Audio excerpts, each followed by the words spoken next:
Welcome to another episode, Pound for Pound Box Report, episode 230. I am your host, Michael. I hope you enjoyed the show I dropped on Thanksgiving Day. Hope you got your boxing fix as you were eating your turkey and dressing and having a nice drink and all that good stuff. Like I said, I'm your host, Michael. Joining me this week, Gail from Communities Digital News, Daniel from the Inscriber. What's going on, lady and gent? Hey, happy post turkey, everybody. Yep. Indeed. I'm still got leftovers, unfortunately. So yeah, I might have to work this off, this extra couple pounds off. For those who are new, Pound for Pound Box Report, Pound for Pound Box Report, live YouTube show, podcast, as well as blog, discussing all things boxing. And the motto is: when boxing is good, we will talk about it. When it's bad, we will talk about it. Bottom line is, if it concerns boxing, we will talk about it. If you want to find out all information regarding Pound for Pound Boxing Report, blog page is the place to go to, p4pboxreport.wordpress.com. That's the link. You check the right of the blog page, top middle right portion of the blog page. You will find not only links to our pages and channels all over social media, Facebook, YouTube, G+, you know the deal. Also, links to where to find the show on all available podcasts, with the exception of Spotify. Hadn't been not on there yet. Let's get things going. Recapping what went down this past weekend. Starting off, NAC, Atlantic City. I'm going to you, Gail, since you were live in the building in Atlantic City. Next to the last show for HBO Boxing, Dmitry Bivol has a title at 175. Fought Jean Pascal, former champion. Bivol won. He won comfortably. The thing for me is, I knew he would win. He would have his way with Pascal, but I felt somewhat empty. I thought that not only would Bivol win, but that he would stop Pascal. And as I'm watching the fight, while Bivol dominated, no doubt, I wonder what coming away from the bout, does he have much of a mean streak? Uh, is he really that pit bull in there when he smells blood and takes a guy out? I don't want to take any credit away from Pascal. He's very tough. He's very durable. Um, Only been stopped once, I believe, in his career by Kovalev in their second fight. Um, However, there were opportunities for Miguel in which I was watching this, and if Bivol had put the pedal to the metal a little bit more, he could have found a way to finish Pascal. But at times he seemed very content to just, I ain't gonna say play it safe is the wrong word, but he just find it comfortable doing what he was doing, and that was just enough. Um, your assessment of the fight from ringside, A, B, am I being a little bit too critical of one Dmitry Bivol? Your sentiments here were expressed by a whole lot of people after Saturday's fight, including a lot of the boxing media present, who asked Bivol exactly those questions, exactly as you just expressed it. How come you didn't finish him off?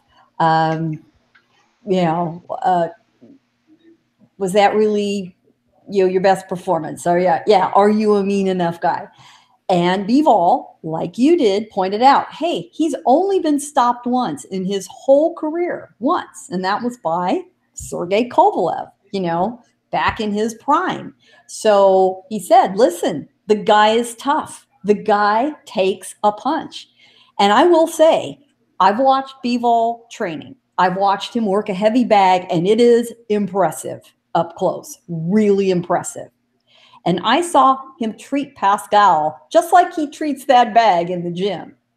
And say what you will about Pascal, where he is now in his career, past his prime, whatever you want to say about his skills, Pascal can take a hell of a punch. I swear there were a couple of points where Bivol just pummeled him, and Pascal didn't even wobble. And the look on Bivol's face was like, man, buddy, what the hell do I have to do? Make you fall over. And I think at points too, Pascal is a very smart man in the ring. He knows what he's got to offer and what he doesn't. It is a very wise person that knows their limitations, boxing or otherwise. And he knew he couldn't fight flat out crazy hard for all 12 rounds. So he picked his spots. And when he decided, all right, I'm going to get up ahead of steam and put on 90 seconds of just crazy heavy duty punching, Bivol knew he couldn't afford to be caught with a lucky shot. We've seen it happen, right? Pascal can still punch in places. He'd have to hit him perfectly, but he did tag him from time to time. So I think it kept Bivol honest, and Bivol knows that his boxing skills are far superior. He decided, I think, at some point after he had early in the fight really tried to give Pascal his best effort, decided, you know what? I need to win. I don't need to be braver than, too brave for my own good, go in there with him in case he catches me. And I will tell you, looking at Dmitry after the fight up close, he'd gotten roughed up. He felt it. He was never in danger of losing the fight other than leaving himself open and doing something in retrospect that was, a little bit too foolhardy. And he's too smart for that, so he didn't do it. So, it made for some fun moments in the fight. There were really some very fun moments to watch, and they definitely traded some power shots that up close were very exciting. And Pascal's got a lot of fans at certain times during the fight. They really marshaled their energy behind him, and he could hear it clearly, and it helped him. I would sure like to have seen the prime version of Pascal against Bivol. I think that would have been maybe a very different story. But he went out on his shield. It'll be interesting to see what Pascal decides to do. Maybe he does a farewell fight in Canada. He has certainly earned that. I would have no problem with that if it is, in fact, a farewell fight. We'll see what happens. But he promised he was going to take a nice long break with his family and then decide what to do. But I do think he'll come back at least for one more fight. As for Bivol, he wants all the belts. That's his number one goal. I'm sure he's going to be watching the fight we're going to talk about this weekend between Stevenson and Gvozdyk with great interest. Should Gvozdyk win, that's a super makeable fight. Should Stevenson win, we'll see what happens.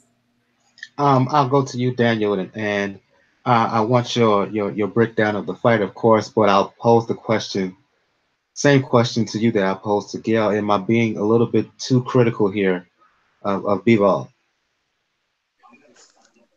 It's not so much being critical as wanting to know who the real next guy is.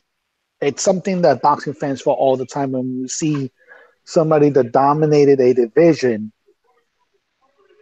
fell, which is what we've seen Kovalev do. He fell when he was on top of the division. And he can't get the revenge against Andre Ward because Ward, for all intents and purposes, is actually retired. And now he has to deal with Alvarez, who very few people really gave a shot against Kovalev.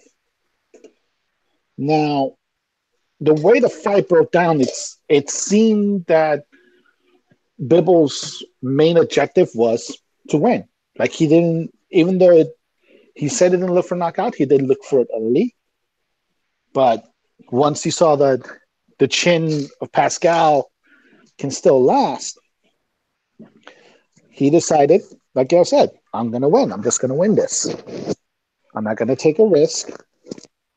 And there were a couple of times where Pascal hit him, and it wasn't exactly a light shot. But ultimately, Bivol was the better fighter, the more skilled fighter, the fighter that had the better balance, and the fighter that had the better conditioning.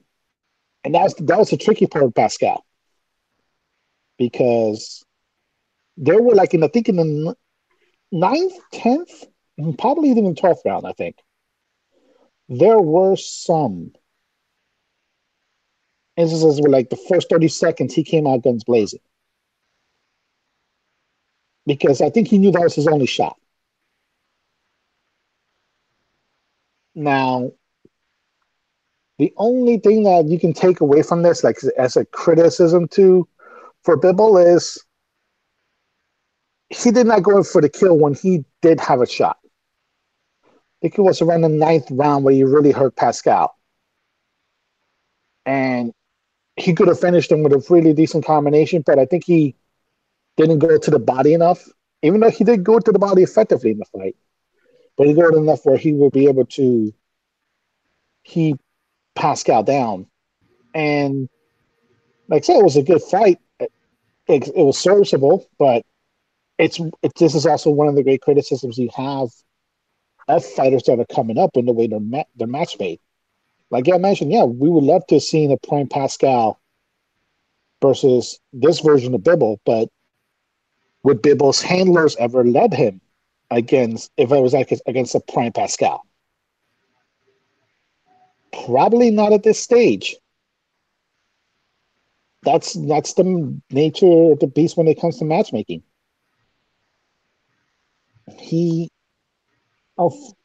Bivol, which has been matched up pretty well, and he's matched up in the classical formula, which is you paired him up with good names that may have been a little bit past their prime, and you pair him up with people that can get him rounds, even though they can't make the fight boring, which is pretty much what he had the last two fights. That's the way he had it with the last two fights. With Chilumba, it was against a guy that pretty much makes it impossible for you to get the knockout just because of how awkward he fights at times. And on this fight now with Pascal versus a guy who's really, really tested, but we know is really past his prime. So it's fair to make the judgment. We have to see, though, if Kovalev can muster himself against, like I said, against Alvarez in a few months. But it's a fair criticism to have. But Bivol did what he was supposed to do, and now the rest of the division awaits. Well, and let me put it this way, and let's reposition the question. Should he have gone for the kill? Should he have done more? In the end, he has to win above all else. This is the way that Floyd Mayweather built a career. He won. He won by any means necessary. And, it was the smart thing to do. He banked on it. One loss in this very competitive division is devastating. He can't afford that. And the truth is, while he knows he's got to entertain, especially in a hard-hitting division like light heavyweight, he also knows he absolutely cannot sustain a loss. He cannot. And he can box rings around pretty much any other opponent in the division. If he isn't insistent on a knockout, he will win. Who does that remind you of? So he did what he needed to do. And the problem is he isn't up against guys who bring in enough money on the other side, or who are the big enough marquee names with a belt for him to risk it. Pascal wasn't bringing a belt in for him to up the risk quotient in this fight. There was really no upside into him risking this, because it wasn't like he was going to try to win a belt from him. He didn't need to do that. So it was a smart thing to do. And going rounds didn't hurt. One thing his manager, Vadim Komarov, pointed out too is, we forget he's only had 14 fights as a pro. We are expecting a lot from him at this level that we would not normally expect from most other guys after 14 fights. We have guys who have 20, 25 fights are still being considered, prospects. in their lane. So there's that too. He has only had 14 professional fights as of Saturday. Within your analysis, both Gail and Daniel, you kind of touched on the future for the future, the future here. You got Bertabeev out there. You mentioned Gvozdyk and Stevenson, the possible winner of that, particularly if it's Gvozdyk. You still got Kovalev and Alvarez is going to fight a rematch early next year. After the fight, in the ring interview with Max Kellerman, Bivol mentioned a possible drop down to super middleweight. Gail, you was there at the fight. As I said last week, you do media relations work for main event, so you kind of have inside baseball here. He said it, Bivol.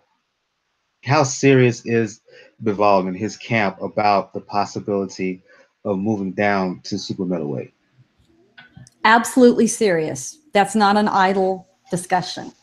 Bivol has said several times, yes, for the right opponent, he would move down to 168. The right opponent.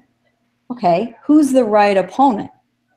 Well, the obvious right opponent, should he choose to stay at 168, is Moneyman Canelo Alvarez. And who wouldn't want to go down to 168 or up to 168, as long as you're not Gennady Golovkin, to fight Canelo? And Bivol got quizzed very heavily about that by the boxing media after the fight Saturday, who, some of them were openly skeptical. Like, right, come on. You go down to 168, really? And he said, listen, absolutely, I can make 168.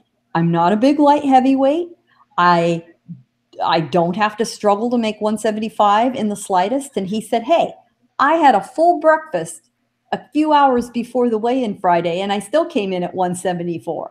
I can make 168. Now, do I think that he would do it as easily as he makes 175? No, but I distinctly recall talking to Andre Ward about this when he moved up. And remember how long he fought at 168, a long time. When he finally moved up to 175, he said, man, it is such a relief not having to work that hard and restrict my diet that much to make 168. And they are dissimilar in physique and size, basic body build. So I think Bivol could make it. Ward always made it. Ward, I'm sure had to work a lot harder at it. And he said he did. He said, I didn't realize how hard it was to make 178, like 168, until he had the freedom of getting to make 175. And it was a breeze for him. So Bivol makes the weight. I firmly believe that is not an issue because he makes 175 so easily now. And he said, even when he isn't training, he walks around at 180. That's very close to the limit he's at now. I just don't see a problem. But it'd have to be for someone like Canelo. It could be someone like a Callum Smith too, because he'd want belts and or a decent enough paycheck to make it worth a little pain. And even more important for Bivol, he wants more eyeballs on him. That's really important to him, that people start to know who he is and that he's fighting in front of big crowds. Frequently, he will say to news media and answer to questions, one of my goals is I want to fight in front of big crowds. That's something he could definitely do in Great Britain, which is why I bring up Callum Smith. But, everybody knows the holy grail, the cash cow right now is Canelo. It used to be Floyd. Everybody within about 3 or 4 weight divisions on either side of Floyd always wanted to fight Floyd, right? Now they all want to fight Canelo. Let's move on to the undercard of Bivol Pascal. I'm going to try to pronounce his name. Murodjon Akhmadaliev, 24-year-old Uzbekistan fighter, trained by Robert Garcia, I believe in Indio, California. Yeah, Indio, California.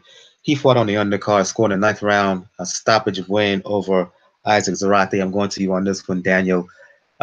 Decorated amateur was Akhmadaliev. Your thoughts on him? First time on HBO, first time for many folks stateside witnessing him in the ring. We do remember when, like, I think it's Joel Diaz that trains him, but yeah, you're right, Joel Diaz. You're right. How Granovich was called the Mexican Russian.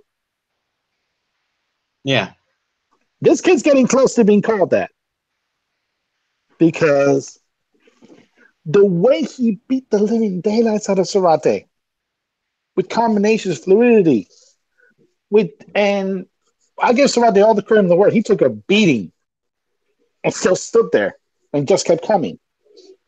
But you're starting to see a good mixture. Like it's like the first wave of the European fighters, Eastern European fighters, Central Asian fighters that go to the States and they wind up training with Latino trainers. It's a little bit of a hurricane, but now we're seeing the second wave. We're starting to see the nuances and the way the styles are blending a little better. And this kid's a perfect example, like the fluidity of his punches, the rate of his punches, the aggressiveness of his punches when he came in. Because we have to remember, it takes sometimes some amateurs a little bit of a while to get used to the fact that you now have to fight to take the other guy out. It isn't just points anymore. So it was a really, really good fight.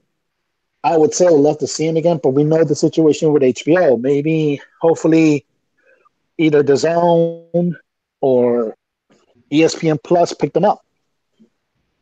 Yeah, I said first time on HBO, first and last time. What I should have said, first time for folks to witness him on national television, on a national platform. I go to you, Gil. Your assessment of Akhmadaliev's performance. And for those, like I said, for many, this is the first time we've heard of him, first time seeing him in the ring. Given the fact that your media relations work for a top rank and whatnot, provide some backdrop, some backstory here on the young 24-year-old Uzbekistan junior featherweight fighter. Yeah, he's an interesting guy, and you're right. He is being trained in Indio by Joel Diaz. It's a really nice matchup. They are working together very well. He's had a decorated amateur career. He was an Olympic bronze medalist. This fight brought him to 5-0 with 4 knockouts. He's a very flashy guy. He's very charismatic. He's very ambitious. He's a little wild, I would say, just a little tiny bit wild at times. Yeah, and he has found a perfect match in Diaz, channeling him into being a very typical come forward, aggressive, so-called Mexican style fighter, like a lot of the Eastern Europeans like to employ. And they learn that they can win the crowd over quickly because it's so entertaining. And he had an ideal opponent in Zarate, in that Zarate gets the all-time Iron Chin Award, I swear, for this year. We could not believe he was still on his feet. And he was hit extremely hard, especially taking some wicked body punches. And that kid didn't even wobble. And he just would straighten himself up and go right back at this guy. And I'm sure MJ, as we call Akhmadaliev, thought, what the hell? He's like a zombie, man. I kill him. He doesn't fall down. He keeps coming. He's beat up. And it was admittedly a very one-sided fight, no question. And there was at some point, you start thinking, okay, somebody needs to stop this because he's just too brave for his own good. With Zarate eating those hard shots, upstairs, downstairs, upstairs, downstairs from every direction. And he was making him work. And finally, the referee, Eric Dolly, who's a very good East Coast-based referee, he finally decided, if your corner's not going to call it, I am. And he stopped it right at the beginning of the 9th round. And Zarate never was knocked down. To his credit, never left his feet. But he didn't really argue the call. I mean, truthfully, Diaz, we all thought Joel Diaz in the corner were going to call it after 8. So when they didn't, the referee did. Akhmadaliev later said, we knew he was going to be durable. We knew he had a lot of experience. We knew he was going to keep coming. And he said his game plan was to go to the body and wear him down. And he knew it was going to take a lot of punches to do it. But he just couldn't finish him off. And that speaks more to Zarate than anything. And then he said after the fight, from here on out, I only want to fight for belts. That's it. I want belts.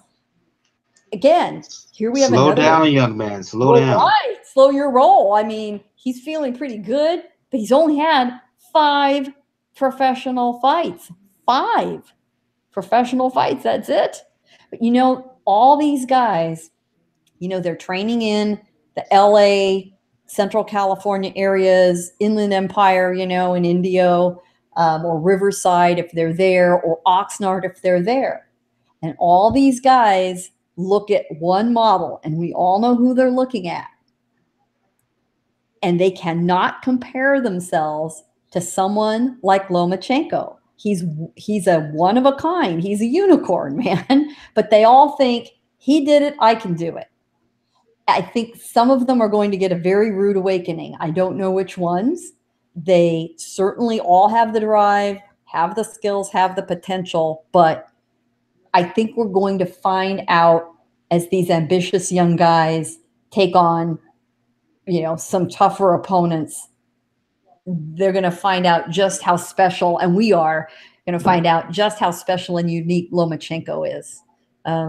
There was another kid on the undercard making his pro debut, another very decorated amateur, another kid from Uzbekistan on this card.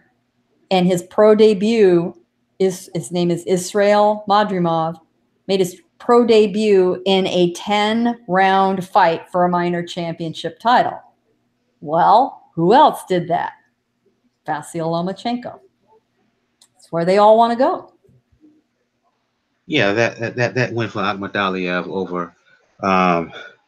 It reminded Akhmadaliev, that win over Gonzalez. It reminded me of Miguel Burchelt and Mickey Ramon from a few weeks back. Just sustained punishment all night long. He was taking. Yes, and you wanted to be like one of the Rocky movies. Just stop the fight. Yes. Yeah, until they finally stopped in where they should have stepped in when they should have rounds beforehand. But yeah, that was that kind of fight. You don't need to take that kind of unnecessary punishment, whether the guy has a future or not. I just don't want to be sadist in there. Everybody has a limit, even I do.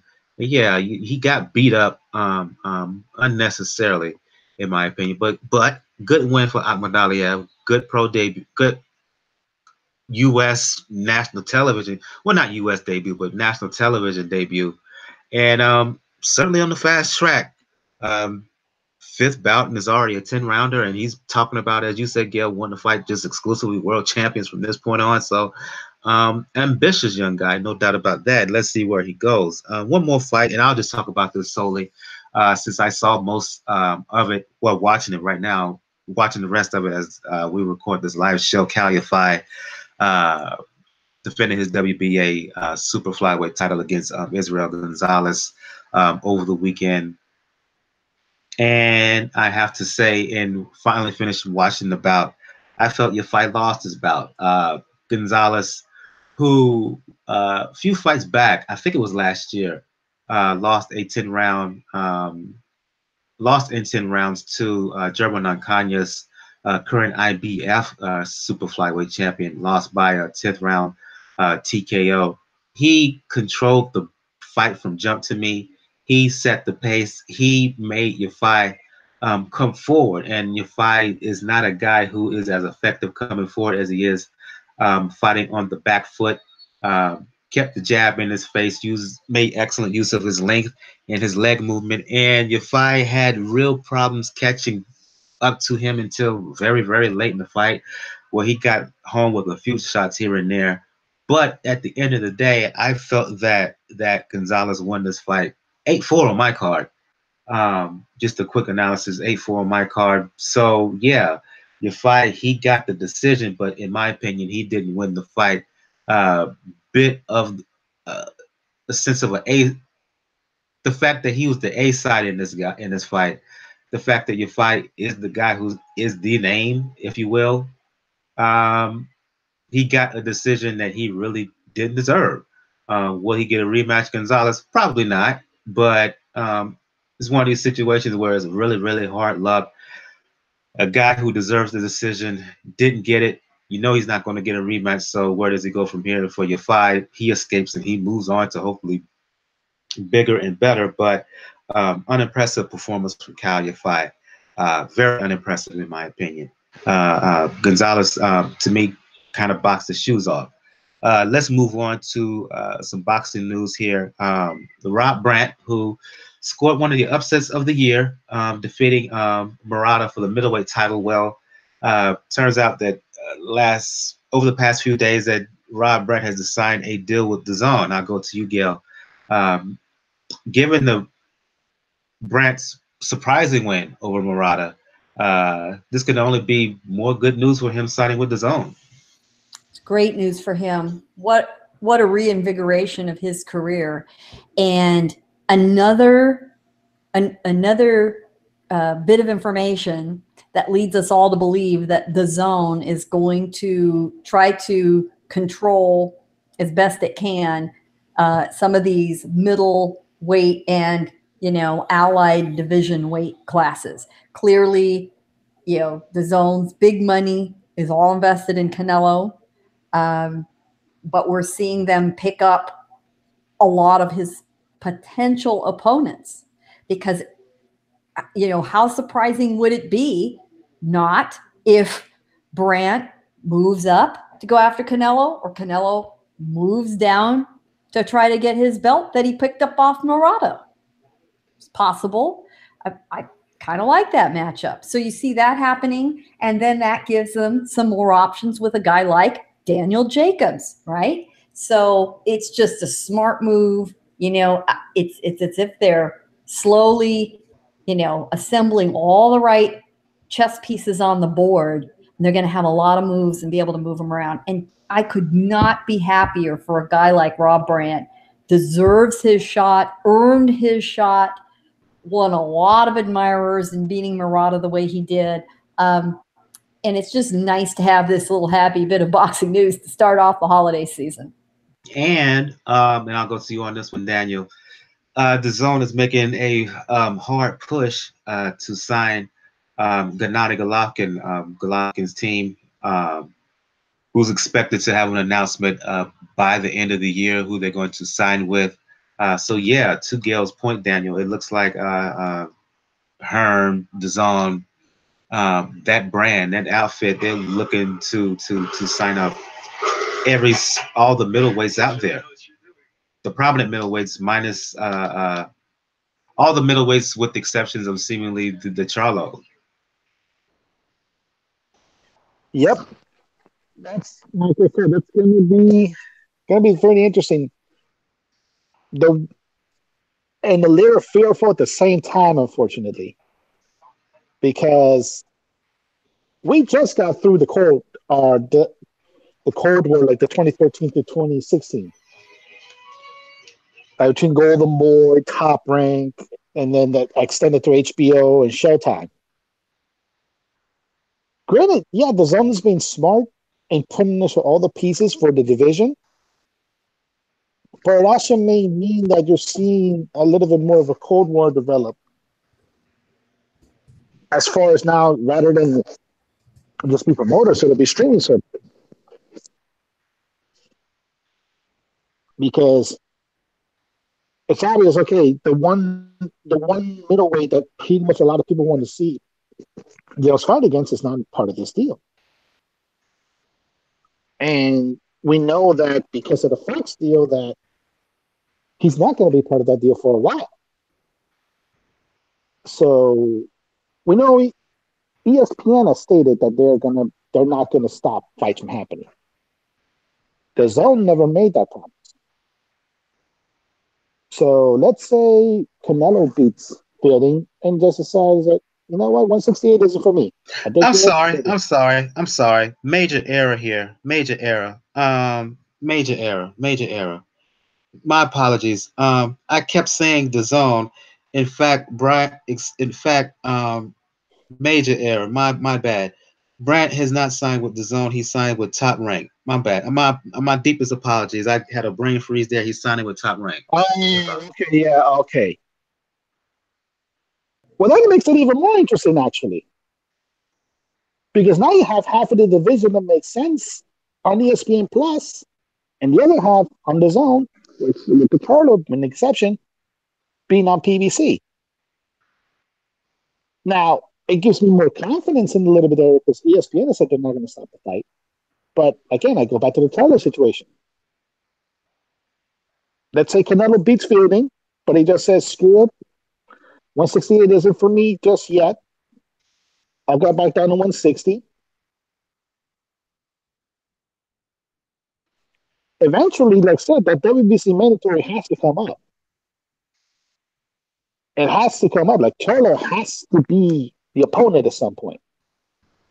And then you're going to run into a situation where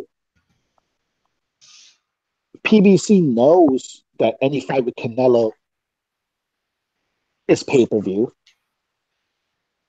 We now know that Fox is going to be part of the pay-per-view beast.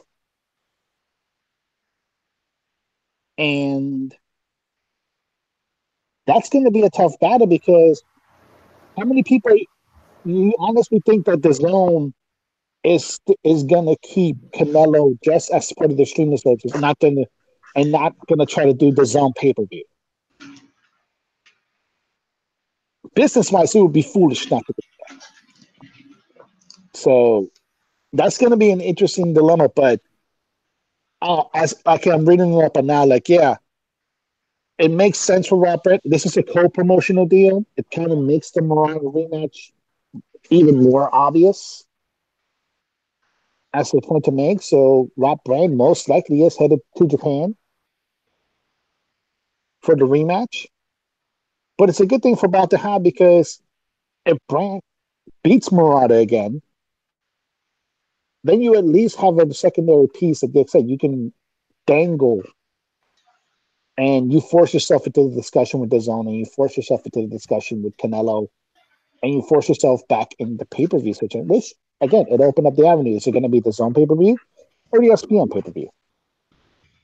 Let me make a formal announcement here. It has been a good minute since this brother has been on, stepped away from the boxing scene for a while.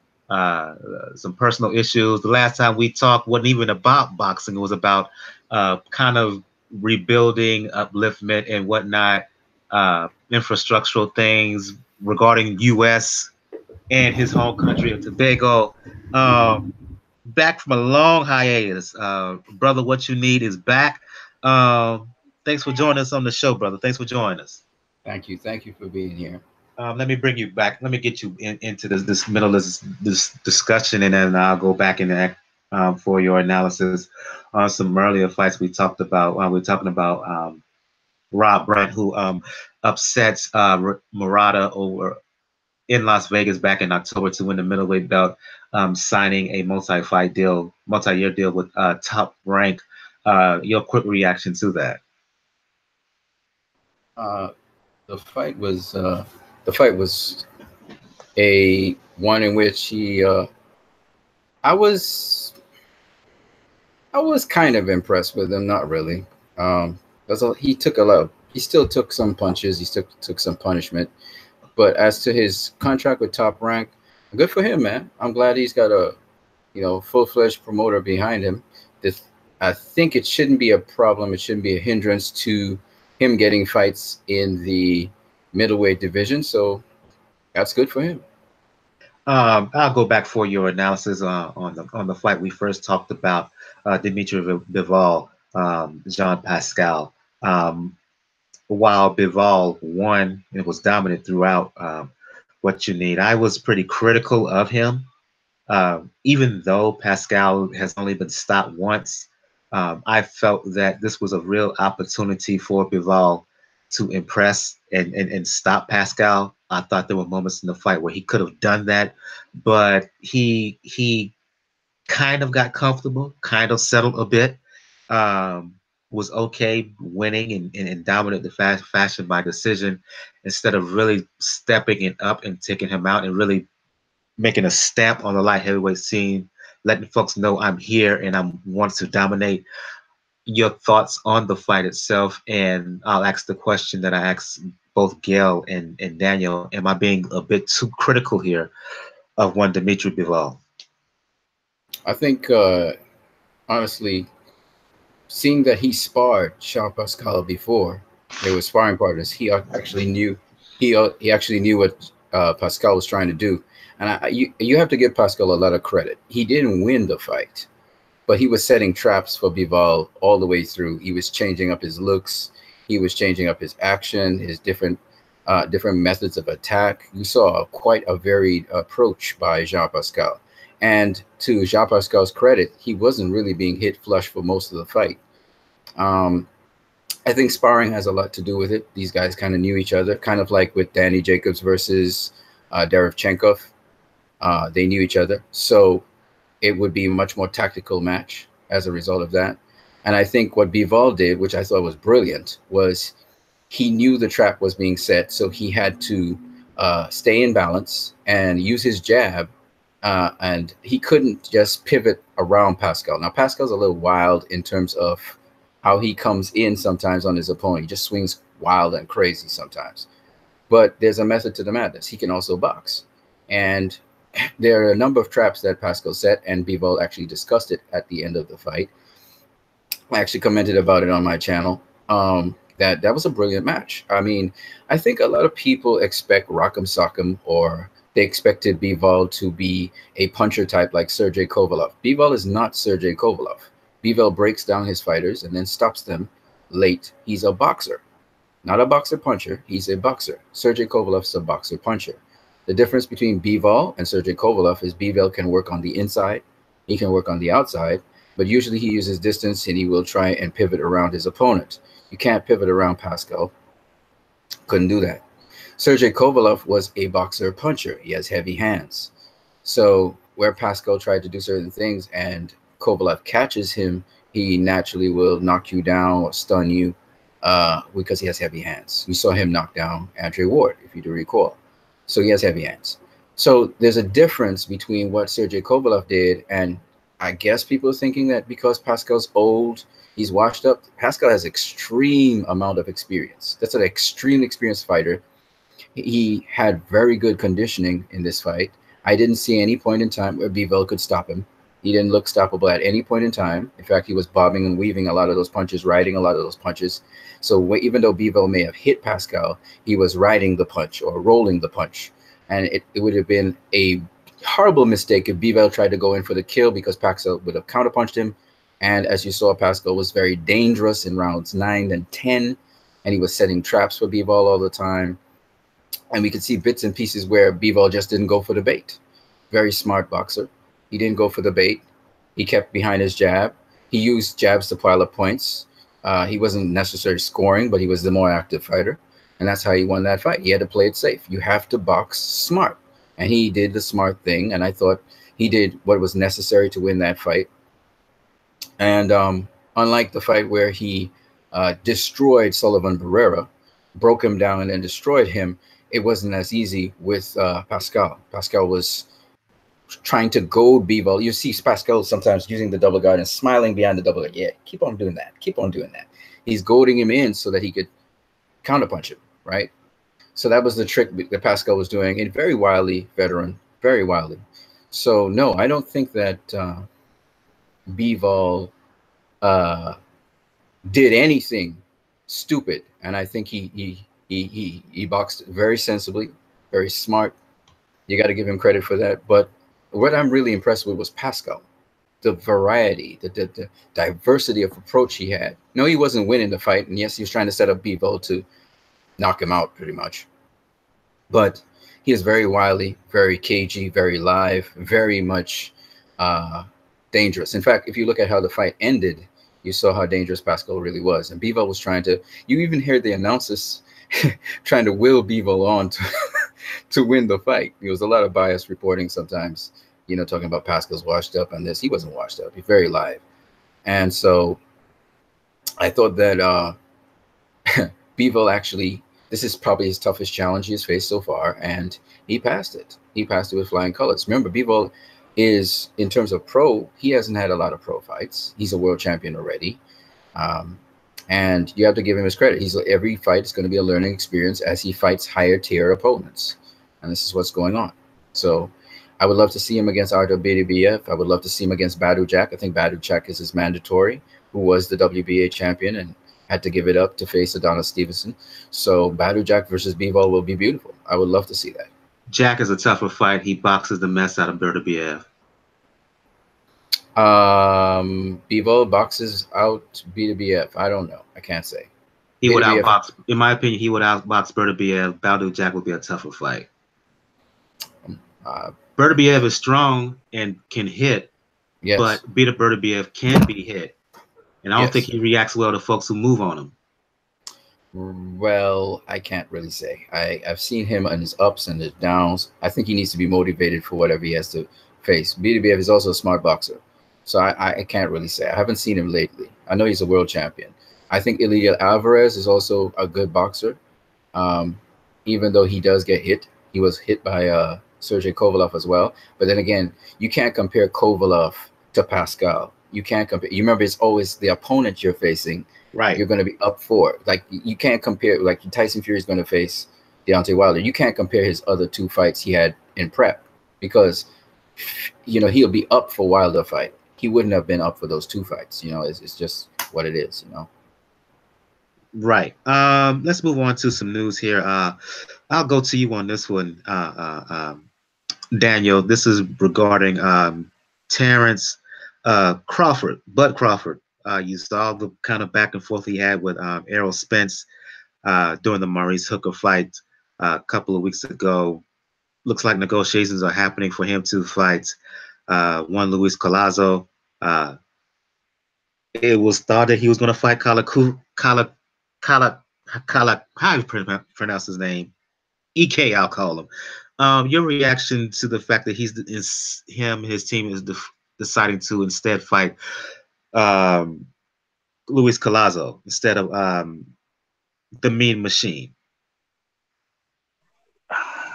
Well, he'll face a Mean Machine at some point. The kid's the #1 contender at WBO in that point.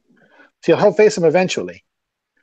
But the Collazo thing, this is what gets credence to people that say that it's Bud, that it's ducking Errol Spence. Because you have all this hoopla, you have all this mess on social media with you and Spence, and then you turn around and you fight. Like I said, a serviceable fighter still.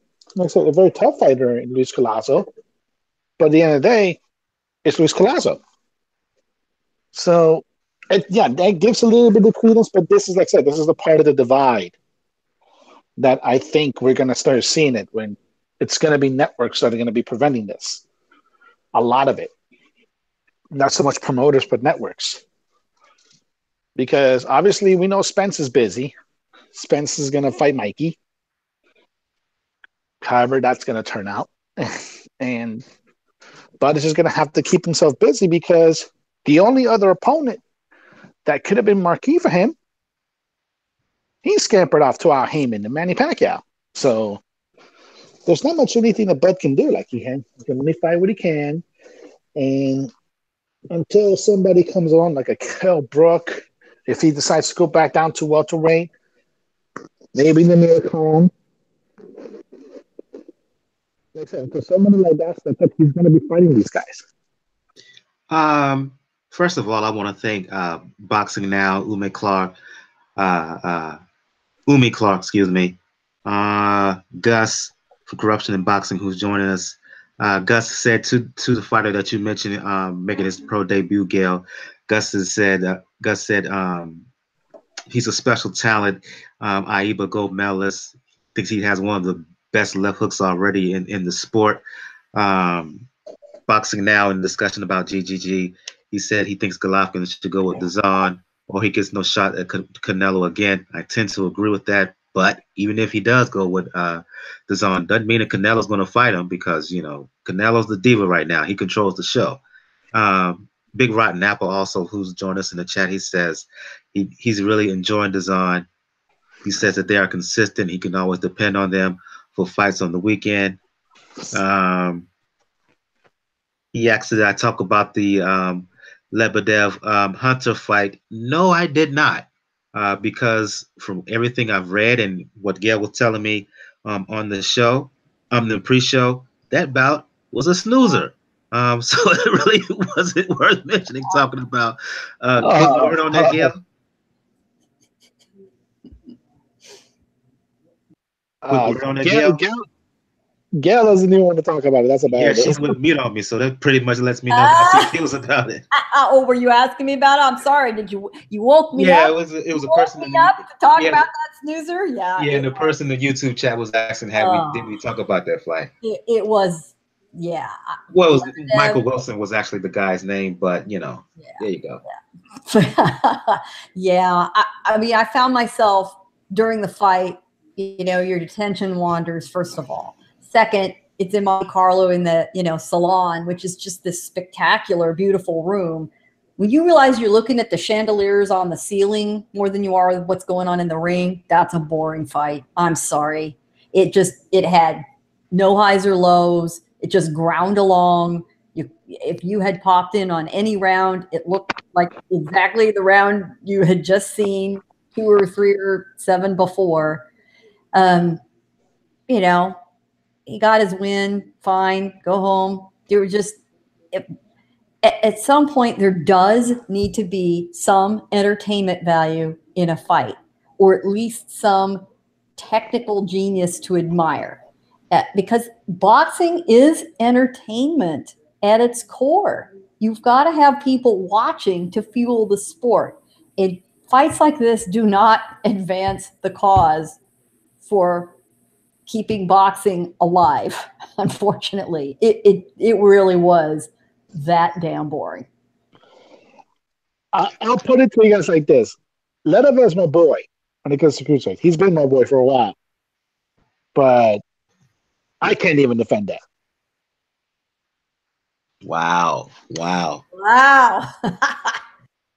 So let's move. With that being said, let's move back to the discussion about Bud Crawford, his choice of opponent. He's going to fight. The fight is anticipated to happen in March. I want to say the 23rd. I could be wrong on that exact date. I'm going to open up the conversation to you, Gail, and what you need, your reaction to the fact that it looks like Bud Crawford is going to fight Collazo instead of Mean Machine. And to Daniel's point, the question is, do you think this opens up folks who are saying that it's Bud who does not want to fight Spence? I don't think so, because when you saw them and they face to face, there's no fear there.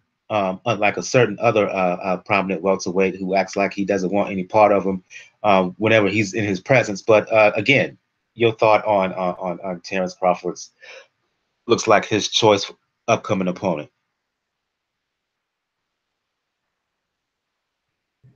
We're not saying whether the criticism is valid or invalid. The question asked is, will this open Bud up to criticism? And yes, it will. Absolutely, it will. There are a lot of eyes on Bud and on Errol Spence, seeing what they're going to do.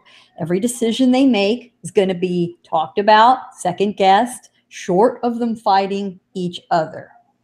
I will say this, for whatever criticism gets leveled at Crawford, valid or invalid, I would much rather he keep getting in the ring and fighting and appearing often, and he is, versus the other welterweight you just mentioned, who went from,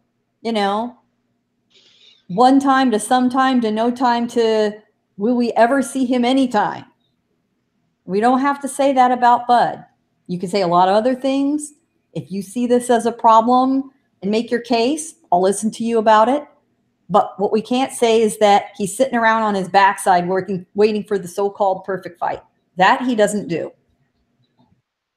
Your reaction, what you need? Well, first of all, Luis Collazo is a better opponent any day of the week than the Lithuanian guy, Egidijus Kaviliauskas. Hope I got that right. Yeah, I just call him by his nickname. Sorry, man. I'm just saying. He's a mean machine, but who he beat, man? Who he beat? David Avanesian? That's it? I mean, come on now. All right, Luis Collazo is a dude that's been proven. He's a veteran, so he's going to teach you something in that ring. He's a vet. That's the same guy that we said hit Keith Thurman, a body shot. Have we forgotten this? So this is going to be a nice little step-up test for Terence Crawford, even though it's an old dude. This guy's wily, Luis Collazo. We know that he's tough. Never been stopped. He's been stopped twice. Sorry, my bad. But by Keith and by somebody else. I don't know who he faced otherwise that stopped him. But Keith did. Right. The point is, Luis Collazo, as much as people call him washed out and a washed out name, he's proven. We know he has been a former world champion, etc. So this is actually a step up for Bud versus undefeated fighters who are unproven. Jeff Horn beat Manny Pacquiao, great, but never defended his title.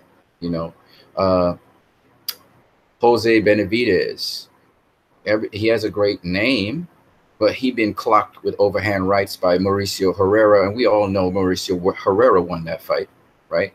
So, Bud stepped up, had to deal with the height and length. He figured out a way to stop him eventually.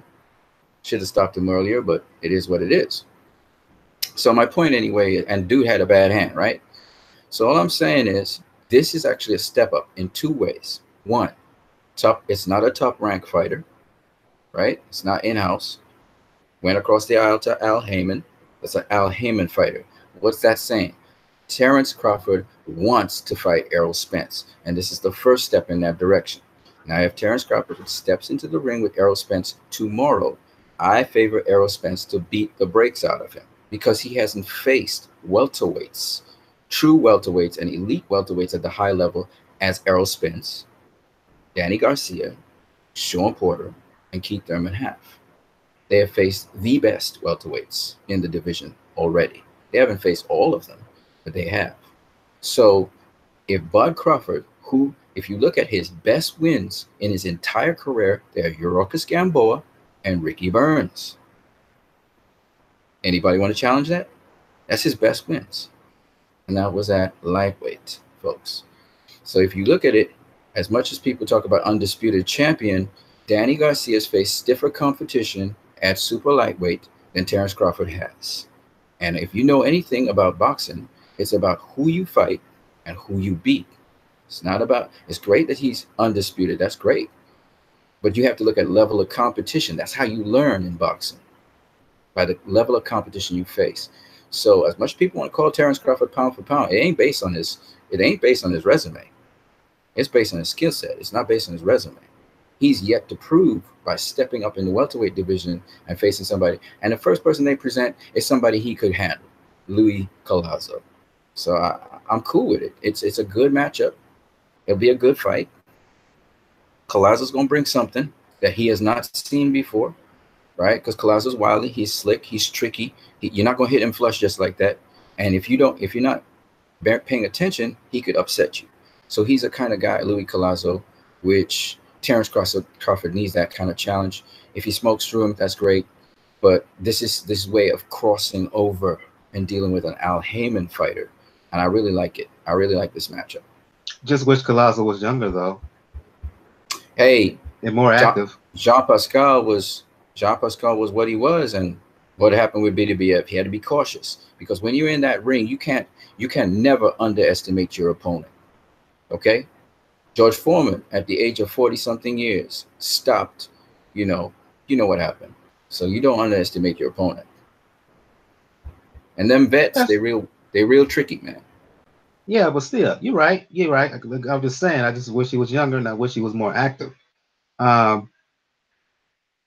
don't like the fact that Collazo has been so inconsistent in terms of activity. I don't like the fact that he's gone so long in between fights. Yeah, you may need the rest when you are an older fighter, but you still need to fight more. He fought in August. And this fight will be happening in March. That's like and how long did he fight before that fight in August? He fought in February. February, March. So about 6 months. Every 6 months he fights. Yeah, it's not enough for me. Not at his age. Not bad. Could be better though. He's an old guy though. Gotta get the rest. He still needs something to handle that speed though. That speed, especially if Crawford fights with some discipline. True. But it's a good matchup, I think, still for him. Let's move on to some previews. Yeah, let's move on to some previews. And we all know what the fight is this weekend. Deontay Wilder defending his WBC belt against Tyson Fury at Staples Center in LA. Going to you on this one first, what you need. I'm going back to you on this one. Simply put your thoughts on the fight. I've heard two arguments here. One is that because Tyson Fury, let's just face it, didn't really take care of himself prior to his prior to his comeback, that from a physical standpoint, it's too soon to jump in there with the likes of a Deontay Wilder. On the other hand, I've heard that Fury is in Wilder's head from a psychological standpoint. That, coupled with the style that Fury presents, which is unique, very unique for a heavyweight, he's going to confuse Wilder and fluster him all night long, and through guile and skill, going to expose Wilder and beat him via decision. Given those ends of the scale here, where do you land on in terms of your preview for this fight? I think Fury's motivated to face Wilder, so I know he's going to be on point in terms of what he's going to be doing. And as much as the thing I guess that worried most people was did he lose too much weight so that he doesn't have the energy, and if he gets touched, what will happen. But I think he's going to be on point. I think he's going to be at his best. I think Wilder's going to be at point. I think Wilder's going to be at his best. I think that jab Wilder has is going to be effective in this fight, even though it's not going to. Fury's got a lot of tricks up his sleeve, so it's not going to just come like that. And he had to be careful how he comes in on Fury. He can't afford to get hit like how he usually gets hit in fights. Fury put him down, so he has to be careful. Down, he'll put him out. He put him. Yeah, he could spark him out. And Wilder has been knocked down before, but I also think that Wilder, people are underestimating Wilder's boxing skills. He boxes pretty good, man. He's on point, and he learns in every fight. He adapts. He learns based on what he sees. I like his little swivel. I like the little things he does, little Mayweather stuff he tries to do, and he shuffles back, shuffles forward. I like all of that stuff he does, and he can box, or he can walk to you. So I'm watching what he's doing with his different skill sets, and he's improved quite a lot. Just like how Canelo improved quite a lot, he's improving as well. This is I got to be honest with you, this is a true 50-50 fight, in my opinion. That's what I think it is. Now, while I favor Fury because Fury is much more of a boxer and slick and stuff, I got to be honest, Wilder's going to match him at some point in this fight, and it's going to be a chess match right down the road. And It may not be the most exciting thing, but it's going to be explosive in points. But I do suspect it's going to be a chess match. I think it goes the distance. And I don't know. I don't know what it could be. It could be a split decision win. It could be a draw. It could be crazy, because I don't think Fury's going to just be able to just box Wilder in one way. He's going to have to change up his looks and things. He can't just be a one-trick pony against Wilder. Wilder's going to adapt to. He's going to adjust it and figure out the range and everything. And then Fury's going to have to do something different, and Wilder have to do something different. I think it's just they're going to change up their games as they go along. I think it's a good fight. I think it's a real good fight. Your thoughts, Gail? What are your keys? The keys are in a 50-50 fight, which I absolutely agree with what you need, and great to see you back on the show. So happy to see you here. Agree, it's a 50-50 fight. What it comes down to then, when both guys have that chance to win, is who imposes his version of the fight's game plan on the other. Who's successful in making it his version of the fight? If Fury can have a style fight like he generated against Vladimir Klitschko, he's got a good chance of winning. He can outbox Wilder. He can do it. If Wilder can keep him from hitting him at angles, moving around the ring, using a lot of the ring, Wilder's number one objective is to make that ring smaller. Pin Fury down. Don't let him move around. Impose his will on him, because he can't hit a moving target. And it's going to be smart for Fury to get in, sting Wilder, get out. For people thinking they're going to see a wild knockout punch from Fury, that's not happening, in my opinion. I'm not sure we're even going to see a slugfest, because, you know, the stakes are too high for that. And they're certainly too high for Wilder. Wilder is going to count on that one punch KO, lights out. If he can't get it, then he's just got to make sure he neutralizes Fury as much as possible. If he can close in on him and not give him any way to hit him with a straight shot and muscle him, that'd be the way to go. But, you know, Fury, for all his craziness, sometimes he can be crazy like a fox. We don't really know where his head's at. There's been so much discussion about his various problems, his drug use, his, you know, mental health issues. You know, what version of Fury is going to show up, and can he impose his fight on Wilder? If he can, he has a chance to win. He really does. Likewise, flipping the script, Wilder has to do the same. I think the man who has the better chance of imposing a plan that works is Wilder, if he stays disciplined about it and determined. But Fury absolutely does have a chance to win. We've seen this script before against Klitschko. Wilder's a lot younger. Wilder is much stronger, has more physical tools at this point. A prime Klitschko would never have let Fury beat him. Never in a million years. If the version of Klitschko we saw against Anthony Joshua had been in the ring with Fury, he would have won. But that's not what happened, and that's how boxing goes sometimes. That's why this is a fight well worth watching.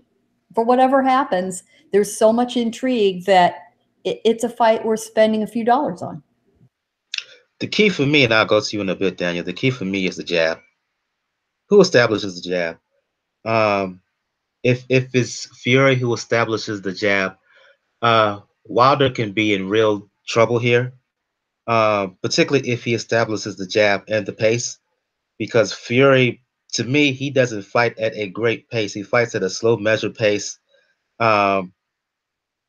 leaves you confused and flustered mentally with his style and his head movement and his antics.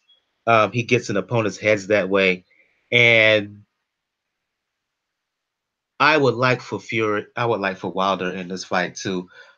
If he's going to win, I'd like for him to, one, get the jab going, and two, fight at a faster pace. I think the layoff does hinder Fury in this sense. He may be in shape quote unquote, but how much is he in real boxing shape? You know what I mean? How much is he in real boxing shape? And you can't get that from the two previous opponents he's fought. You can't. There's no way. The intensity level is not high. He may be one of those rarefied athletes like a Ray Leonard who, off a 3-year layoff, can just pick his game up to a high intensity level.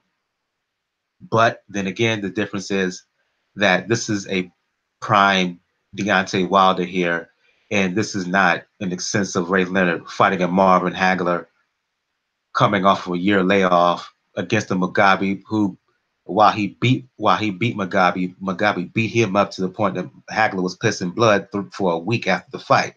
You don't have that situation here.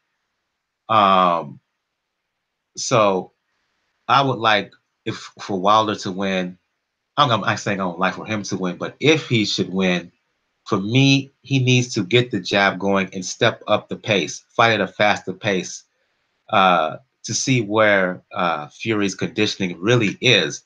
If he does that, and if he gets Fury tired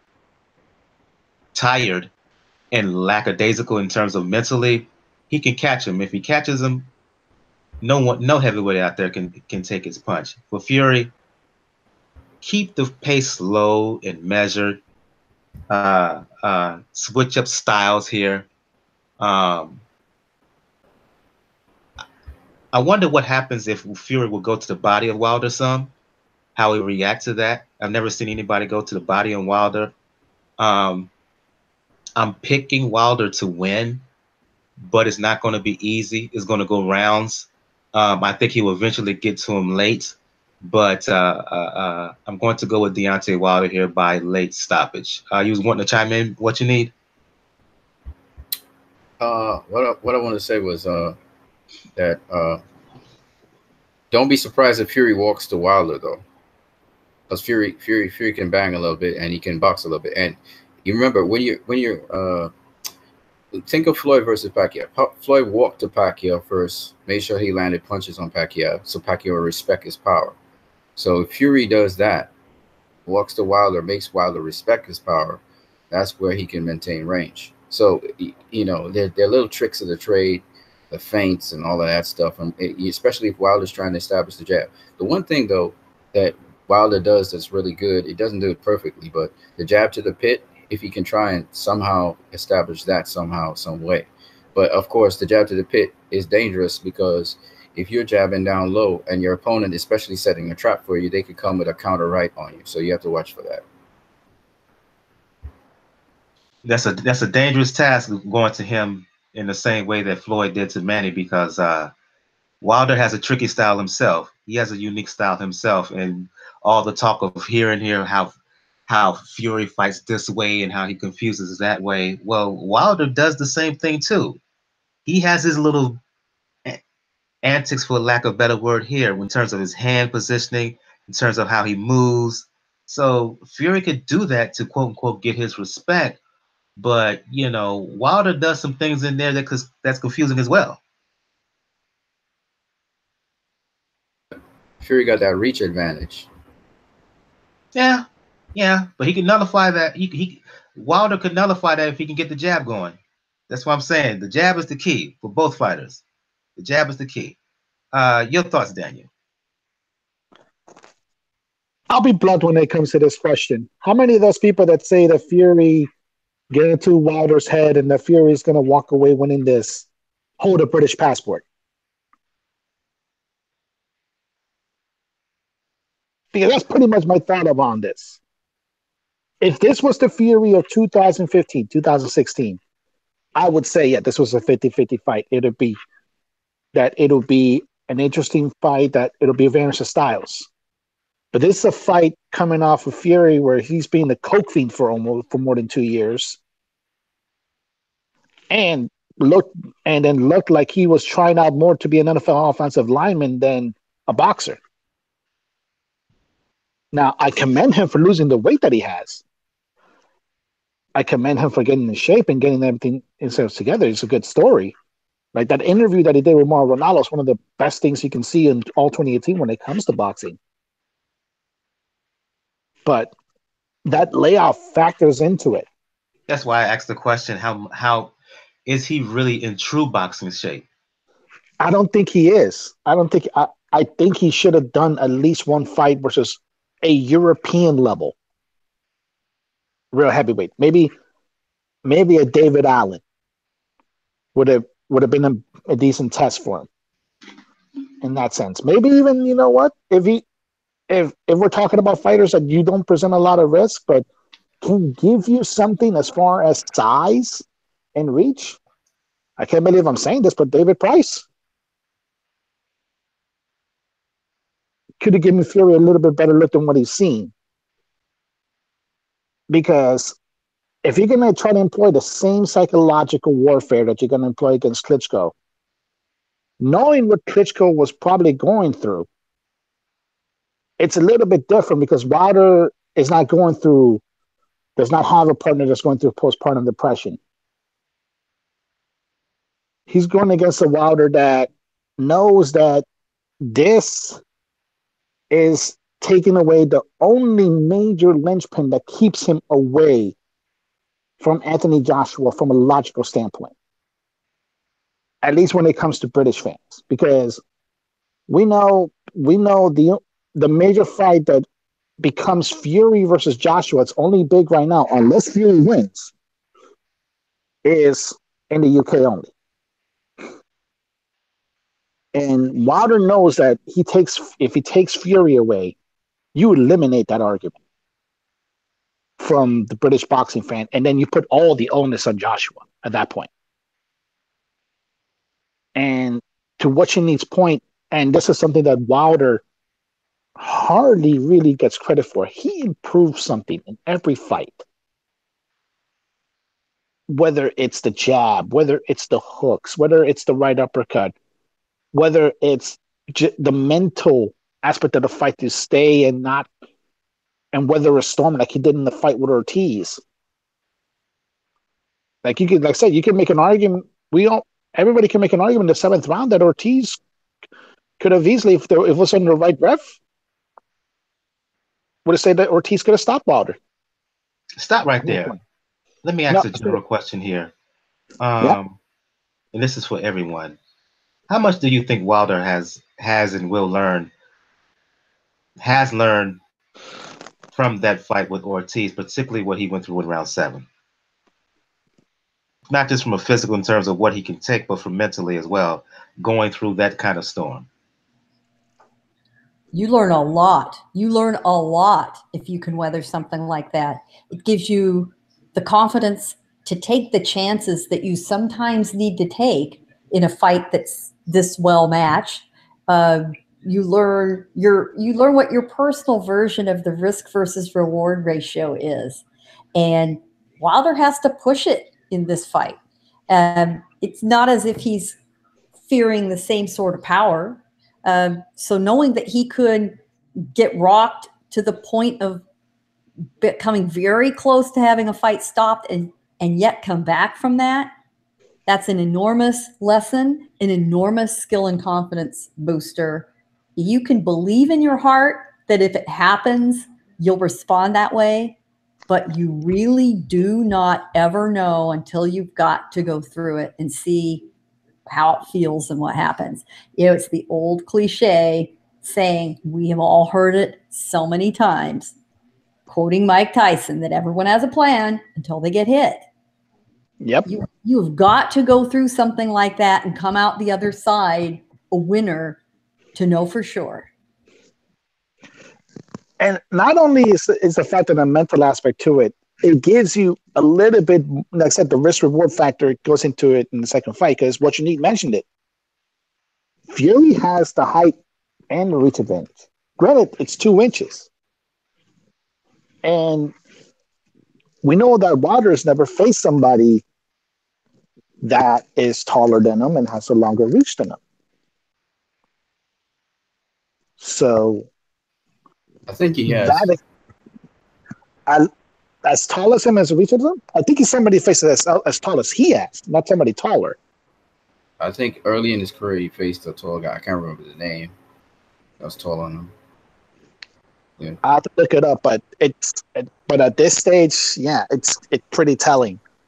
Like I said, that he's always had a little bit of an advantage in that area, but that experience that you have with somebody like Ortiz, especially somebody that people thought that people say that will mop the floor with you just in a skill set standpoint, which is like I said, an argument that I've heard a lot of British fans make, that Fury will mop the floor with Wilder skills wise. It gives you more confidence to say, I'm willing to take away your reach advantage, and that's what you mentioned it with the jab. And like I said, when Fury comes into the aspect of it, okay, you've taken off 100 pounds. Over 100 pounds, actually. How much was that actually muscle? And not just fat. How much of that has taken you to the point where you had to fatigue yourself to make that weight? Even though, like, you're in a heavyweight, you don't have a weight limit, but you have to look good in this fight. I think Fury can be evasive. I think he can show great movement, but at the same time, Fury buys into his own hype a lot of times. Kind of like how Wilder buys into his own hype a lot of times. That's where he starts windmill punching. But Fury will probably buy more to his hype more because he needs to. And that can give an opening to somebody like Wilder to parry the jab a little bit more and then to land that right hand from anywhere. Because at this stage, Fury and his comeback obviously has not faced somebody with Wilder's right hand. Like, the closest he's faced somebody in his career has been Klitschko as far as power. And like we mentioned that Deontay Wilder has been knocked down. Let's not forget how Fury went timber when he got hit by Steve Cunningham.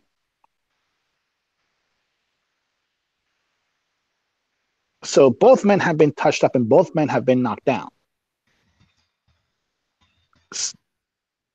The factor that's going to play into me the most fight is the fact that Wilder, because he's been active a lot more and has grown in confidence as a champion, will weather the storm that Fury is going to throw at him when it comes to skill set, because that's the bad part about Fury and what makes his story very tragic. Like, he had everything. Like, he beat the heavyweight champion of the world. He became the lineal champion, but then he became the dog that caught the car. He couldn't handle it. And he broke down mentally. Wilder has not shown that to us this point. And that, to me, is probably ultimately going to be telling. What is Fury going to do if all of his tricks come in and Wilder doesn't show to be frustrated, doesn't show to be fatigued? I agree with you, Mike, in that sense. I think Wilder probably will stop him. I would say 11th round, similar to a Duapas type of fight. Let's move on to what's really is a stacked card.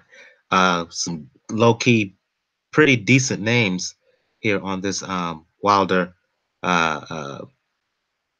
Fury undercard. I want to focus on one bout in particular, Jarrett Hurd, who defeated Erislandy Lara to kind of unify the belts, IBF, WBA belts at 154 pounds. Very, very good fight. Very exciting fights. One of the fights of the year, 2018, in my opinion.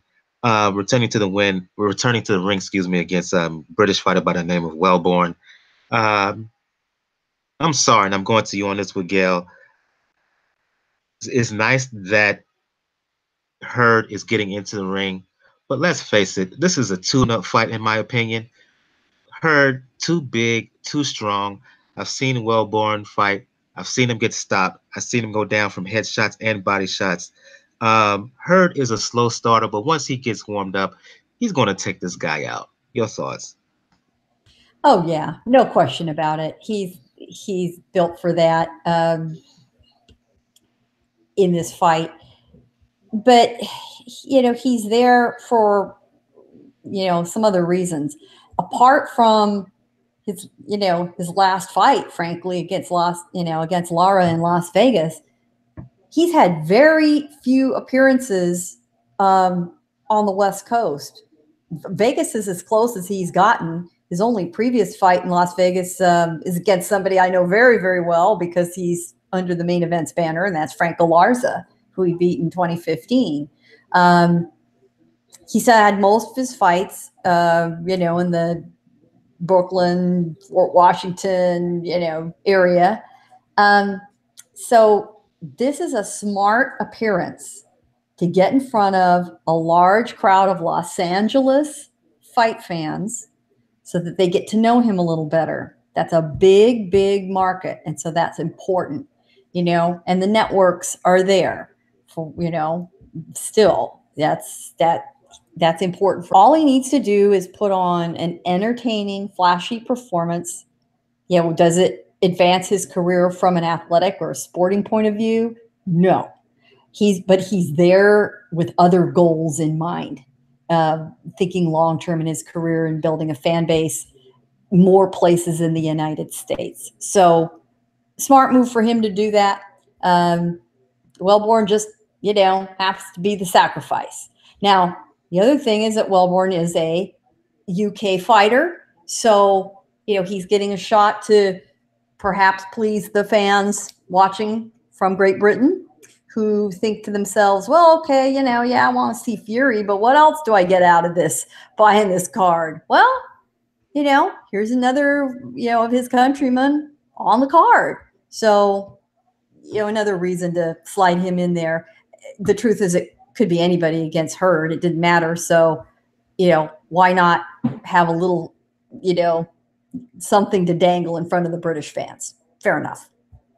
What you need, Daniel, if you want to give a quick word on this one, please do. If not, we can move on and talk about some other fights. Well, I like it. I like it for a number of reasons. One, Jarrett Hurd said they're going to work on their defense.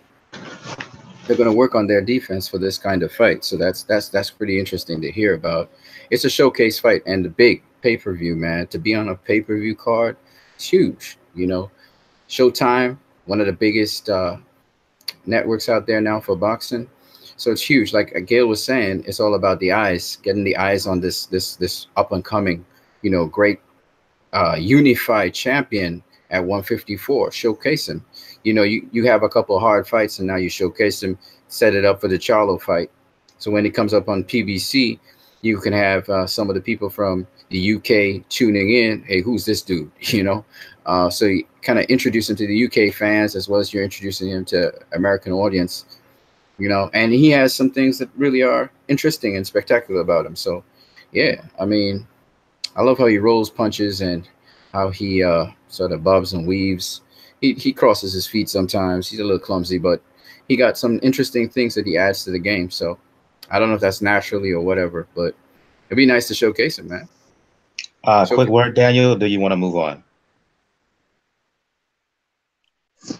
I like it. I like it because it's a showcase fight. I like it because it actually keeps her, like I said, it's busy. It puts him internationalized, like what you need said. And as I close the door in the car, but it also keeps his name in the discussion because while he has gotten the rest that he needs to after a fight like that with Laura, there's been another plucky young junior middleweight that has gotten the spotlight, has gone to pay-per-view, and is known for the same thing, for being young and being hungry and being a puncher. And that's Jaime Munguia. Munguia, by the way, who is going to be fighting in January, either in Texas or in California. I wrote about this for Three Kings Boxing. He's going to be fighting a Japanese fighter. I can't pronounce his name right now. I would butcher if I tried, but yeah, he's going to be fighting in January. I think it's Takeshi Inoue. Yeah, Takeshi. There you go. Not affiliated, by the way, with the other Inoues, Naoya and his younger brother. Yep. Now, but the character has to keep himself busy because of that aspect, because Munguia certainly has. he's kept himself not only very busy, he's also shown that he's willing to face high quality opposition. The only issue that you need to have is don't fall into the Tyson trap, where you think it's okay, it's a showcase bout. You think it's going to be an easy win, and the guy winds up surprising you. Remember, Turpiev almost got into that situation on his DAZN debut, when people thought, "Oh, wait a minute, he got knocked down. Maybe he's not up to it." Ultimately, he won. But it's a very fun fight. I'd say to keep Jarrett Hurd in. If him and Munguia keep doing the same exact thing, yeah, it won't be Hurd Chapman that people are going to be clamoring about. It'll be Hurd Munguia. Yeah, indeed. Like I said, a lot of fights, pretty loaded card here. Mentioned Jarrett Hurd, King Kong Ortiz. He's going to be fighting Travis Kaufman on this card. Anthony Yard, getting a lot of hype over in the UK. British light heavyweight prospect. I don't think he's the best British light heavyweight prospect. Let me put that out there for the record. I think a guy by the name of Buwatsi is. But Yard, who's right now, I believe, ranked #1 by the WBO already. He's going to be making his US debut, as well as British heavyweight Joe Joyce as well. So yeah, pretty stacked card here in Los Angeles Showtime pay-per-view, Deontay Wilder, Tyson Fury, and all the fights underneath that. Let's move on to Quebec. Go ahead. Robert Guerrero is also doing his comeback fight. Yeah. I omitted that for a reason. Oh, don't sound so enthusiastic there. There are 13 fights. 13 fights on this card. That's a lot of fights. Yeah, Ariel, Chris Ariel, yes, and Julianne Williams. Yes, J-Rock, I'm interested in. Areola and Garcia, not Guerrero. Guerrero, not so much. Well, and Luis Ortiz versus Travis Kaufman is on this card. So, pretty crazy stuff. Yeah, that's an interesting fight. Interestingly enough, Showtime Extreme right now is showing the last bit of that round 7 between Wilder and Ortiz. Nice. Yep. Yeah, and you know what?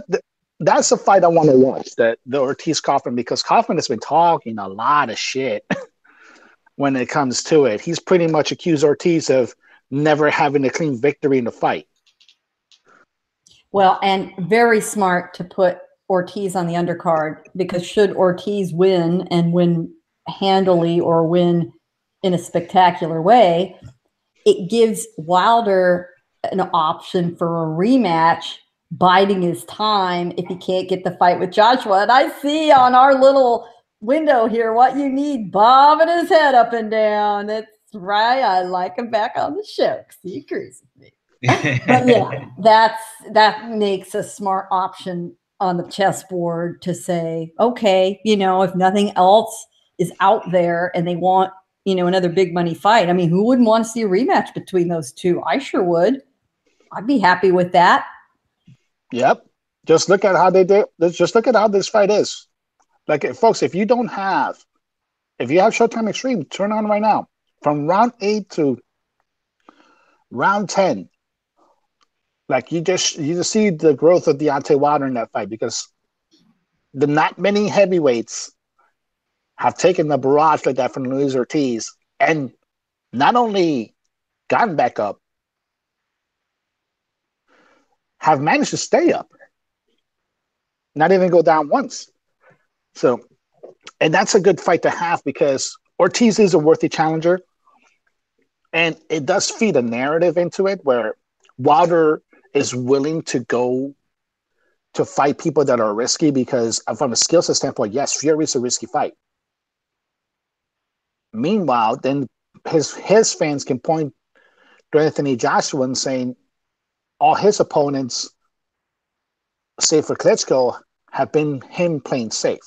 Meanwhile, Wilder's the one taking risks. Oh, speaking of Joshua,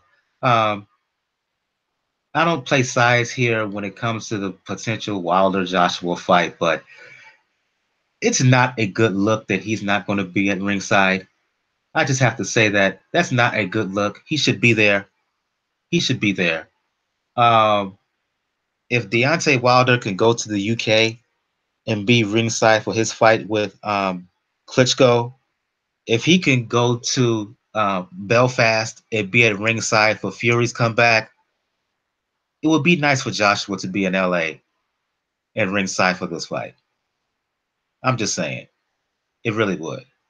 Let's move on to a fight that's really been slept on in underneath the glow of Wilder and Fury, and that is Adonis Stevenson coming back into the ring after his very tough fight against Badou Jack. Some people even felt that he lost that fight. Arguably the most physical fight in the Superman Stevenson's career, where he's coming back, finally fighting his mandatory against Gvozdyk. I'll go to you, Daniel, first. Your thoughts. Am I wrong here in thinking that Gvozdyk has a heck of a chance here to pull off the win? Nope. You're not wrong, because he's a classically trained Eastern European fighter. We know he can hit. The issue is he falls into that spell that Zurdo Ramirez falls into, where if his opponent isn't a good opponent, he tends to fight down to their level. And it's made his last few performances not really look good. But he's earned the shot to be a mandatory. And you're catching Stevenson off a fight where, yeah, there's a good argument that you could say that he lost. There should be a good argument that it should be Badou Jack facing Gvozdyk right now.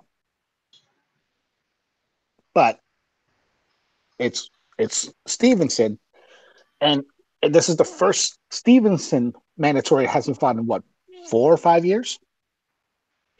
Since Bellew? Yeah, since Bellew. Yeah, so that falls into a lot of aspects. And this fight is a lot more important than when it comes to Stevenson, because, yeah, Gvozdyk wins. You can position him then with Bivol. You can position him with Beterbiev. With Stevenson, he wins. He can position himself with Alvarez should Alvarez beat Kovalev again.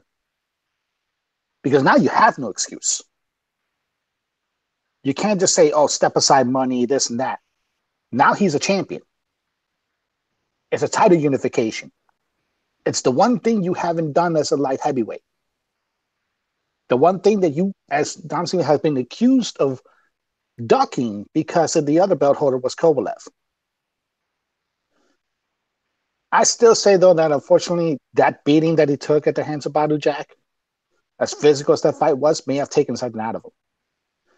And as our good friend Scorsese always mentions, the guy is over 40. He's 41 years old. Father Time's undefeated. So there could be a legitimate chance where we might see Stevenson get old overnight.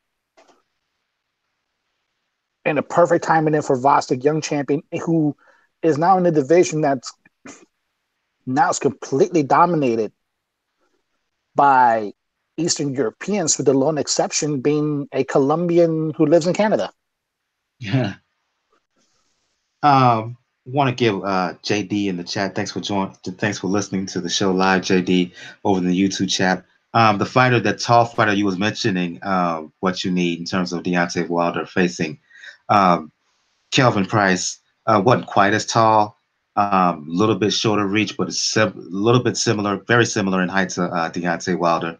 That's the fighter you were talking about. And he also said he feels, JD, that Fury is going to make Wilder look bad until Wilder basically catches him and knocks him out. Back to the discussion about Stevenson and Gvozdyk. Going to you, what you need. To Daniel's point, Stevenson's last fight against Badou Jack, he went through hell. There were times, particularly in round 10, where I thought Baldu Jack was going to stop him.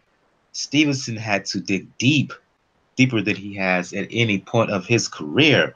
Took a lot more punishment than he has at any point in his career. At age 41, coming off of such a tough fight, your thoughts on him, not just from a style standpoint, technical standpoint, but just from sheer physicality. Do you think Jack may have taken a little bit too much out of Adonis Stevenson, that he will not recover, that he will not have enough for the likes of the younger Gvozdyk? That is a great. The question you ask is exactly what Stevenson's an old guy in a young guy sport.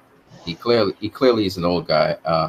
When he fought Badou Jack, you got to give Badou Jack the credit. I mean, just the way how he fought on the inside and everything.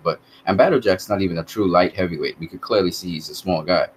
But yeah, he beat up Stevenson real bad. I mean, the final seconds of that fight, he was beating there. If that was a old school 15 round fight, he would have knocked him out. Oh yeah, sure, for sure. Stevenson still got the pop, but he an old man. You can see he clearly is an old dude in a young guy's sport. I don't even know what he's doing fighting right now. I would not be surprised if Oleksandr Gvozdyk stops him even. And he don't gotta have no power to stop Stevenson. He's too old. He's slow. Look how slow he is. Just fight him at a fast pace. Just beat him from a pace perspective. Yeah, he's an old guy. This is one guy who's old. You remember when Shane Mosley, they said he was old facing Floyd? He didn't look old to fight before.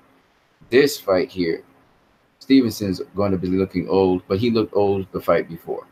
So that's where we know, okay, he should get out of the sport. You know, even before he faced Badou Jack, you just look at how he was fighting Badou Jack, and he was slow, man. The dude's slow, thudding punches, but it was slow. You know, he didn't have that kind of sharp, the sharp shooting he usually had. He had it for probably 2-3 rounds, and then he just lost everything, and he's missing a lot. So he just don't have the snap anymore. He's old. I don't know why he's fighting this fight. Should have just not fought this fight. This was a fight he shouldn't have fought. It was one fight too many. So you know, he's going to take a beating. That's what's going to happen. Let's just sum up this discussion about the fight, kind of sum up this particular episode. Going to you, Gail, your preview of Adonis Stevenson and Oleksandr Gvozdyk. There's always a point with a veteran fighter of the age range of Stevenson where, exactly as stated, it seems that they become old overnight. And it only seems that way because in the boxing fan's mind, it's overnight from one fight to the next. But time accumulates, damage accumulates, doubt accumulates. Gvozdyk was on the brink of breaking, or Gvozdyk, pardon me. Jack was on the brink of breaking through in that fight. And I'm one of the people that did think he'd won, that did think he'd done enough to win. You have a school of judging and observers who believe, you know, it's the boxing's version of tie goes to the runner. And you've got to dethrone the champion. You've got to actively put him in his place, not just beat him, which I don't believe in, but that is one way these fights get judged. So here we are. And Gvozdyk can win smart. He has to avoid being lured in. He has to avoid letting the crowd egg him on or insult him or boo him if it's boring. I don't think the crowd is going to play a role because I don't think Stevenson, so? At this point, he's not that hugely a popular guy, even in Canada. Well, but he's still their guy. You know, he's still their guy. And it is still a home fight. So I think push comes to shove, they're still going to cheer for him. And fans will boo a fight they think gets boring. And we saw a little of that Saturday night with Bivol and Pascal, believe it or not. So he can't let that happen. He has to put blinders and blinkers on and do his thing. And I think he's very capable of winning. Very. And there are so many interesting scenarios, which will be very fun for us to talk about, depending on what plays out on next week's show. Yes, that's a tease for next week's show, everybody, because if Stevenson pulls out the win, yes, it sets up a Super Canada fight between Stevenson and Alvarez, assuming Alvarez wins. Let's say that Stevenson wins and Alvarez doesn't win and Kovalev wins. Will we finally get that damn Stevenson-Kovalev fight? Overbaked, yes, unfortunately, but that'd be a big money fight for both guys who are absolutely at the tail end of their careers. And can they suck it up, generate the excitement, give it all their last bit of effort for that one last mega fight if it happens. If not, Alvarez wins, and Gvozdyk wins. I'm not sure those guys want to tangle with Alvarez. So who lines up against Alvarez first? Not sure. He's becoming increasingly dangerous for these guys. So we'll see what happens. It's going to be very interesting few months in that light heavyweight division. And once we get past the Kovalev-Alvarez rematch, then we're going to see how all the cards get shuffled around on the table and who ends up with whom. And there's a lot of very interesting options. And I think we're going to shut down this particular show on that note. I always start the show with ladies first. I'm going to end the show with ladies first. Going around the panel here. Gail for Communities Digital News, for those who want to talk the sweet science, for those who want to talk Game of Thrones, Dancing with the Stars, small business advice. Let the folks know where they can find you.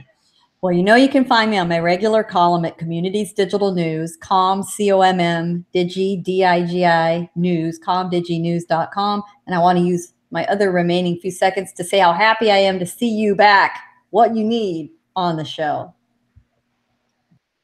Indeed. Going to Daniel from the Inscriber, for those who want to talk the sweet science, for those who want to talk the NBA, especially when it comes to the Miami Heat. Let the folks know where they can find you, and also mention your own podcast with Francis and Joe from 4 Boxing. Yes, like I said, I think we're going to do it tomorrow night or Thursday. Post me and Joe and Francis 4 Boxing News. Well, obviously, we took a Thanksgiving break, and we're definitely going to discuss the fights that happened this weekend and last weekend. So you catch us on the SoundCloud and catch me on Twitter, Ruckus99. After an extended hiatus, brother, what you need is back. Back talking boxing and back on Pound for Pound Boxing Report. So yeah, what you need for those who want to talk the sweet science or anything else. Like I said last time we talked, it had absolutely nothing to do with boxing, really. Let the folks know where they can find you. Well, you can just find me on What You Need, WATTUNEED. We talk mostly boxing. Of course, I also talk about God, Jesus, and I also talk about movies, but that's on another channel, so I won't bother with that. So that's where you get me, and we love to talk the sweet science. We like to break it down. Indeed. I want to thank Gus from Corruption in Boxing. I want to thank JD. I want to thank Big Rotten Apple, Boxing Now, Umi Clark for joining us on the live YouTube show, live YouTube chat. I want to thank them for joining us, their comments as well as their questions. If you like what you heard this evening, hit that like button on YouTube, hit that subscribe button. Also subscribe to us on iTunes. We'd love to hear a review from you. We'd love to hear your comments on SoundCloud as well. Good review, 5-star review on iTunes. I'll read it throughout the show. If you want to talk the sweet science with me, music, fitness, health and fitness, you know what it is on Twitter, Brother JR, at Brother JR76, as I said to begin the show. If you want to check out all things Pound for Pound Boxing Report, the blog page is the place to go to, P4P Boxing Report. .wordpress.com. You check the router page. You can find the links to where to find us all over social media, as well as all avenues that carry podcast, minus Spotify. And if you follow me on Twitter, I'm I've been hosting a fitness challenge all this month with the holidays in full gear. Get lit with Lift, the part of the Lift 4 challenge that you can see on Beachbody.com. Plan on starting another one next month. Gail, Daniel, if you're interested, as I said during the show, what you need, if you're interested in a fitness challenge as well, just hit me up. So yeah, you can check me out, the fitness stuff there, not just the boxing stuff, but also the music stuff. I pass music all around to everybody. They know low key. Music pusher, as they called me. On the next episode, we will do a recap of Deontay Wilder, Tyson Fury, of Jarrett, Hurd, and Welborn. And also, we'll probably talk about some other fights on that loaded card. We will also do a recap of Stevenson, Gvozdyk, and we will do a preview of the guy who many feels is the #1 pound-for-pound fighter in the world, Vasyl Lomachenko. He's going to fight Jose Pedraza, lightweight unification bout. On the undercard, Isaac Dogbe, who I interviewed earlier this year prior to his title win over Jesse Magdaleno. He's returning to the ring, fighting on the undercard of Lomachenko Pedraza, fighting Emmanuel Navarrete. It has a chance to be a kind of low-key explosive fight. Both guys can punch. Also, Teofimo Lopez, a very good lightweight prospect on the come-up. He's going to be fighting on that card as well. Kell Brook is returning to the ring. He's fighting in Sheffield. So we will talk about, and also the last HBO card ever. Cecilia Brakas. She's going to fight. She's going to be the main event. Juan Francisco Estrada. For those who don't know, Chocolatito Gonzalez, he was set to fight on that last show. He had to pull out due to injury. So Juan Francisco Estrada, he's going to be fighting as a replacement bout. And also Clarissa Shields. 3 weeks after her last fight, she's going to be fighting on that card as well. So a quick turnaround for Clarissa Shields. So kind of a first. Arguably 2 of the top 5 pound-for-pound women's fighters in the world will be fighting on the same card on HBO's final show. So we will be talking about all of those fights. So for Gail for Communities Digital News, for Daniel of the Inscriber, what you need. We're glad you're back, brother. I'm honored to be here, and thank you, Gail, and thank you, Daniel, for the warm welcome. Absolutely, man. Indeed. So this has been episode 230 of the Pound for Pound Box Report. We will see you guys next time. Everyone, again, thanks to everyone who joined us in the live YouTube chat. Thank you for your comments and your questions. Again, episode 230, Pound for Pound Box Report. I'm your host, Michael. Everyone have a good evening. Good night.